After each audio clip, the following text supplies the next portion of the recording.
भारत की सर्वोच्च न्यायालय में आज एक ऐतिहासिक क्षण देखने को मिला जब जस्टिस सूर्यकांत ने देश के 53वें मुख्य न्यायाधीश सीजेआई के रूप में शपथ ग्रहण की। राष्ट्रपति द्रौपदी मुर्मू ने उन्हें पद और गोपनीयता की शपथ दिलाई। जस्टिस कांत का कार्यकाल 13 मई 2025 से शुरू होकर नवंबर 2026 तक चलेगा। वे आर्टिकल 370 के खात्मे, बिहार मतदाता सूची संशोधन और पेगासस जासूसी मामले जैसे ऐतिहासिक फैसलों का हिस्सा रहे हैं। उनका कार्यभार संभालना न्यायपालिका के लिए एक नया दौर ला सकता है, खासकर सामाजिक न्याय और संवैधानिक मामलों में। पूर्व सीजेआई बीआर गवई के रिटायरमेंट के बाद ये बदलाव हुआ, जिन्होंने अपनी विदाई में सभी धर्मों में विश्वास रखने की बात कही थी।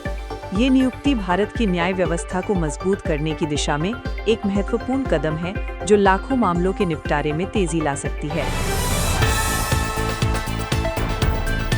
प्रधानमंत्री नरेंद्र मोदी ने जोहानिसबर्ग में आयोजित G20 शिखर सम्मेलन के समापन सत्र में संयुक्त राष्ट्र सुरक्षा परिषद यूएनएससी के सुधारों को विकल्प नहीं, आवश्यकता बताते हुए भारत, ब्राजील, दक्षिण अफ्रीका ट्रायोका से वैश्विक संस्थाओं में बदलाव का स्पष्ट संदेश देने की अपील की। उन्होंने वैश्विक विकास मापदंडों पर पुनर्विचार की वकालत की और नशीली दवाओं, आतंकवाद के नेटवर्क से निपटने के लिए G20 पहल तथा वैश्विक स्वास्थ्य प्रतिक्रिया टीम की स्थापना का प्रस्ताव रखा।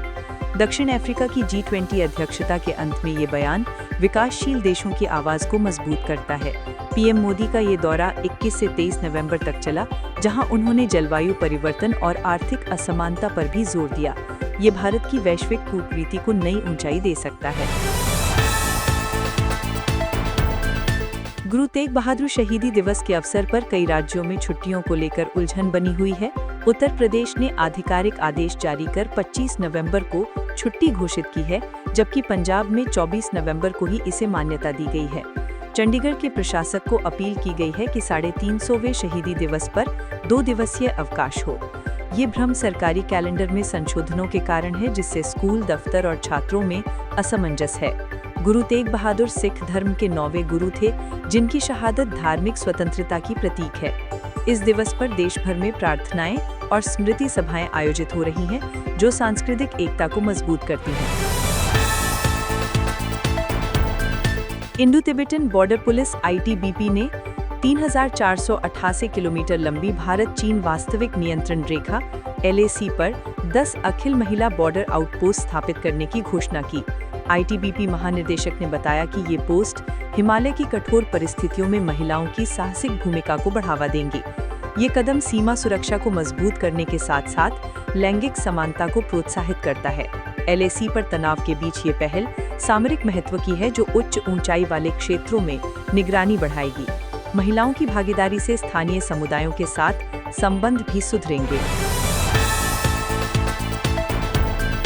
पश्चिम बंगाल के उत्तर 24 परगना जिले के हकीमपुर बॉर्डर पर विशेष गहन पुनरीक्षण अभियान SIR के कारण सैकड़ों अवैध बांग्लादेशी प्रवासियों का उल्टा पलायन शुरू हो गया है। BSF आउटपोस्ट के पास एक अनौपचारिक गलियारा बन गया है, जहां फर्जी ID पर रहने वाले लोग बांग्लादेश लौट रहे हैं। ये अभियान मतदाता सूची की सफाई के लिए चलाया जा रहा है, लेकिन इससे स्थानीय स्तर पर तनाव बढ़ा है। तृणमूल कांग्रेस ने SIR का विरोध किया है, जबकि ममता बनर्जी 25 नवंबर को बनगांव में रैली करेंगी। ये घटना सीमा सुरक्षा और नागरिकता कानूनों की जटिलताओं को उजागर करती है। भारतीय मौसम विज्ञान विभाग IMD ने चेतावनी जारी की है कि दक्षिण अंडमान सागर के ऊपर बने चक्रवाती परिसंचरण से मलक्का स्ट्रेट के पास लो प्रेशर क्षेत्र का निर्माण हुआ है। ये 24 नवंबर तक दक्षिण पूर्वी बंगाल की खाड़ी में डिप्रेशन में बदल सकता है। तमिलनाडु, आंध्र प्रदेश और ओडिशा के तटीय जिलों में भारी बारिश और तेज हवाओं का अनुमान है। मछुआरों को समुद्र में न जाने की सलाह दी गई है। जलवायु परिवर्तन के संदर्भ में ये सिस्टम बाढ़ और फसल नुकसान का कारण बन सकता है, जिसके लिए NDRF टीमों को अलर्ट किया गया है। राष्ट्रीय जांच एजेंसी NIA ने खुलासा किया है कि हाल के व्हाइट कॉलर आतंक मॉड्यूल में शामिल डॉक्टरों का रेडिकलाइजेशन 2019 से सोशल मीडिया प्लेटफॉर्म्स पर शुरू हुआ था।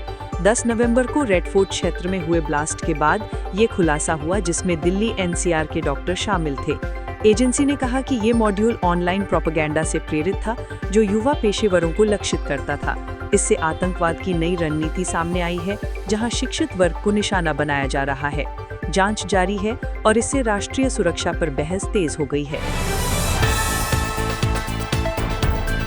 भारतीय महिला ब्लाइंड क्रिकेट टीम ने कोलंबो के पी सर ओवल स्टेडियम में नेपाल को हराकर उद्घाटन blind T20 women's world cup पर कब्जा किया। ये जीत विकलांग खिलाड़ियों के लिए प्रेरणा स्रोत है, जो खेल में समावेशिता को बढ़ावा देती है। टीम कैप्टन ने कहा कि ये उपलब्धि साबित करती है कि दृश्य बाधा कोई बाधा नहीं। भारत ने फाइनल में शानदार प्रदर्शन किया, जिसमें मजबूत बल्लेबाजी और गेंदबाजी रही। ये टूर्नामेंट विकलांगों के सशक्तिकरण का प्रतीक है। जर्मनी ने अगस्त में गाजा सिटी की घेराबंदी के कारण लगाए गए इजराइल को मयानेता के सैन्य उपकरण निर्यात प्रतिबंध को 24 नवंबर से हटा दिया। ये फैसला मध्य पूर्व शांति प्रयासों के बीच आया है, जहां अमेरिका, यूक्रेन, रूस प्रतिनिधिमंडल जिनेवा में बातचीत कर रहे हैं। जर्मन सरकार ने कहा कि ये कदम क्षेत्रीय स्थिरता के लिए है, लेकिन मानवाधिकार संगठनों ने आलोचना की है। वैश्विक हथियार व्यापार पर इसका असर पड़ेगा। यूक्रेन के खार्किव ओब्लास्ट के बालाक्लिया में रूसी मिसाइल हमले से एक आवासीय क्षेत्र में 3 लोग मारे गए और 10 घायल हुए। संयुक्त राष्ट्र सुरक्षा परिषद ने अमेरिकी प्रस्ताव पर मतदान कर शांति योजना को मंजूरी दी, जिसमें अंतर्राष्ट्रीय स्थिरीकरण बल ISF और शांति बोर्ड की स्थापना शामिल है। ये हमला यूक्रेन युद्ध के 3 वर्ष बाद भी जारी हिंसा को दर्शाता है। जिनेवा वार्ता में प्रगति की उम्मीद है, लेकिन नागरिक हताहतों ने वैश्विक चिंता बढ़ा दी है।